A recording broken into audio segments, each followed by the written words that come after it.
جیسے ہم کسی کے گھر جا رہے ہوں یا پھر کوئی شادی ہو، کوئی ایونٹ ہو، تو وہ کیا کرتی ہیں، اگر 2 چیئرس کی جگہ 1 چیئر پڑی ہو نا، تو وہ دیکھتی ہیں کہ 1 چیئر ہے، وہ خود نہیں بیٹھتی۔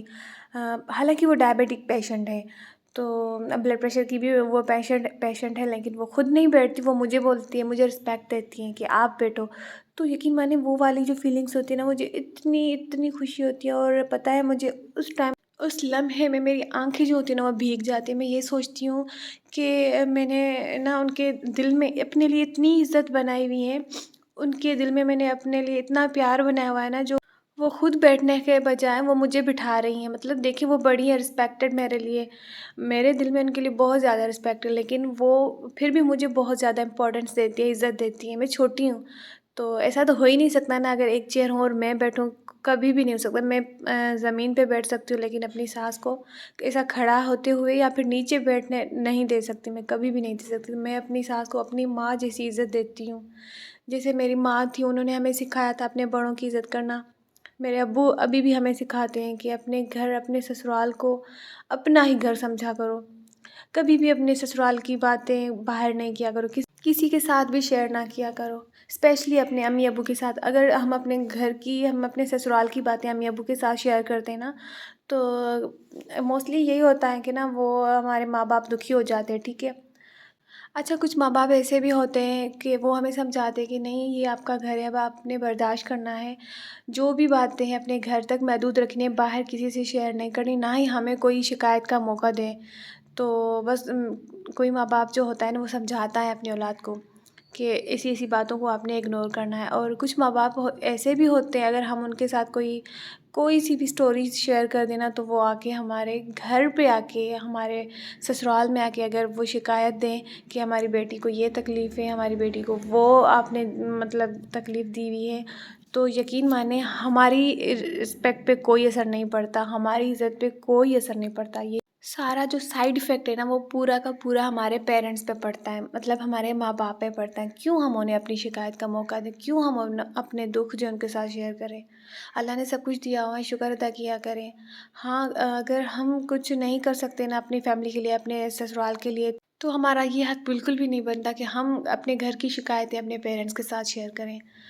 تو اگر میری باتیں آپ لوگوں کو بری لگی ہوں تو آئی ایم ریئلی سوری، کیونکہ میں چاہتی ہوں کہ اپنے گھر بچاؤ، اپنے گھروں کو بچاؤ، اپنی لائف بناؤ، خود خوش رہو، اپنے فیملی والوں کو خوش رکھو، اپنے بڑوں کی رسپیکٹ کیا کرو۔ آپ کی لائف جو ہے نا بہت زیادہ خوشگوار رہے گی، آپ کی لائف میں کبھی کوئی بھی پریشانی نہیں آئے گی۔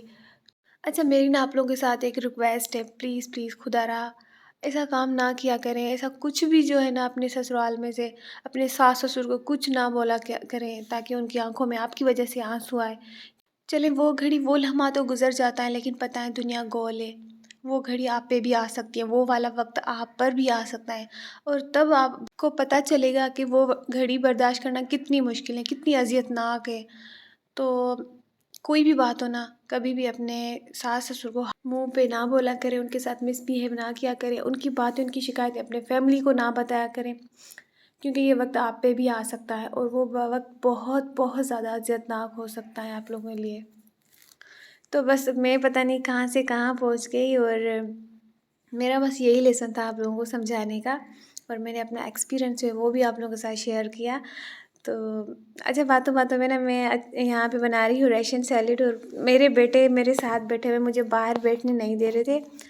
پورے کمرے کا جو حال ہے نا حلیہ انہوں نے بگاڑا ہوا ہے۔ میں نے بہت مرتبہ اپنی روم کو جو ہے نا کلین کیا، بہت مرتبہ اس کو صاف کیا، لیکن بچے کہاں چھوڑتے ہیں، اتنا گند مچاتے ہیں کمرے کا، برا حشر کر دیتے ہیں۔ تو بس یہاں پہ میں ریشن سیلیڈ بنا رہی تھی، فروٹس اور ویجیٹیبلس کچھ کاٹ رہی تھی، تو میرا بیٹا میرے ساتھ بیٹھا ہوا اذہان، وہ کھا رہا تھا۔ میں نے کہا چلے ٹھیک ہے، ویسے وہ نہیں کھاتا بالکل، اگر اسے کوئی چیز آپ نا سیپریٹلی آپ انہیں کچھ بھی چیزیں سامنے رکھ کے دینا کھانے کے لیے، وہ بالکل بھی نہیں کھاتا، لیکن وہ اس طرح سے بڑے مزے کے ساتھ انجوائے کر کے کھا رہا تھا۔ اچھا یہاں پہ آپ لوگ سوچ رہے ہیں کہ میں یہاں پہ بیٹھ کے جو ہے نا وہ ریشن سیلیڈ کی تیاری کر رہی ہوں، اور موبائل میں نے اپنے بڑے بیٹے کو پکڑایا ہوا ہے۔ میں نے کہا آپ نے کیپچر کرنی ہے میری ویڈیو، اور میں بہت جلدی میں تھی، اور میرے فرینڈس آنے والی تھی، دوپہر کو بھی بہت زیادہ کام تھا، میں نے گھر کی صفائی وغیرہ بھی کی تھی، تو میرے پاس بالکل بھی ٹائم نہیں تھا کہ میں آرام سے بیٹھ کے ویڈیو کیپچر کروں، تو میں نے اپنے بیٹے کو موبائل دیا اور میں نے کہا آپ نے ویڈیو بنانی ہے اور میں سیلیڈ کی تیاری کرتی ہوں۔ تو بس یہاں پہ ماشاء اللہ سے ویجیٹیبلس اور کچھ فروٹس جو ہیں وہ میں نے کٹ کر دیے تھے۔ اس کے بعد یہ جو کوکٹیل کا ڈبہ ہے نا، پتہ ہے اس نے بڑی مصیبت پیدا کر دی۔ ایک تو مجھے دیر ہو رہی تھی بنانے میں، اور یہ مجھ سے کھل ہی نہیں رہا تھا، اور اس کا جو لاک ہے نا وہ میرے سے ٹوٹ گیا تھا۔ تو مجھے اتنی پرابلم ہو گئی، میں بہت پریشان ہو گئی۔ میں نے کہا اب اس میں سے کیسے نکالوں گی فروٹس کو۔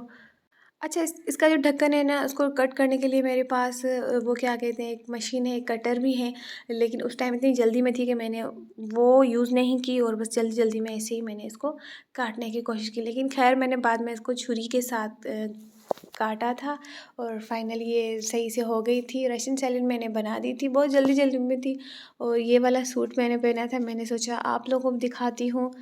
لان کا سوٹ ہے یہ، میں نے لیا تھا، ہو سکے میرے بلاگ میں دکھایا ہو آپ لوگوں کو، جب یہ ان اسٹچ تھا، لیکن اب یہ اسٹچ ہو گیا ہے۔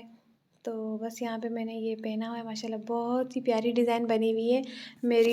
میری سسٹر جو ہے نا بڑی، انہوں نے مجھے یہ اسٹچ کروا کے دیا تھا سوٹ، بہت ہی پیارا ہے، اور کلر بھی اس کا بہت پیارا ہے، میرا بہت فیوریٹ کلر ہے۔ بلو اور گرین جو ہے نا، میرے دونوں ہی بہت فیوریٹ کلر ہیں۔ بس یہاں پہ میں خود ہی شوٹ کر رہی تھی اور اپنی ویڈیوز بنا رہی تھی، کچھ پکچرز بھی میں نے کیپچر کی تھی۔ اچھا اس کے بعد فوراً ہی میری فرینڈس جو ہے وہ آ گئی تھی گھر پہ نا، تو بس ہم نے بہت ساری باتیں شاتیں کی، بہت انجوائے کیا۔ میں نے بہت کوشش کی کہ ان کی ویڈیو کلپس بنا سکوں، لیکن میں اتنی بزی تھی کہ مجھے بیٹھنے کا بھی ٹائم نہیں تھا، ان سے باتیں کرنے کا بھی مجھے ٹائم نہیں ملا تھا۔ تو بس شکر ہے اللہ کا، بہت اچھے سے میں نے مینیج کر لیا۔ چیزیں وغیرہ میں نے کچھ باہر سے منگوائی تھی، اور مجھے ان کا سوٹ بہت پسند آیا، اتنا پسند آیا ماشاءاللہ، بہت ہی پیارا سوٹ انہوں نے پہنا ہوا تھا۔ اور یہاں پہ ہم لوگ باتیں بھی کر رہے تھے، اور میں اس سے پوچھ رہی تھی کہ آپ کا سوٹ کتنا پیارا ہے، کہاں سے اسٹچ کروایا ہے، تو وہ ساری ڈیٹیل جو ہے وہ مجھے بتا رہی تھی۔ انشاءاللہ میں بھی اس طرح کا سوٹ جو ہے وہ سلواؤں گی، پھر آپ لوگوں کو اپنے ولاگ میں دکھاؤں گی۔ اچھا آج کے لیے اتنا ہی، اور بس یہاں پہ میں لیتی ہوں اجازت، اپنا بہت سارا خیال رکھیے گا۔ اللہ حافظ۔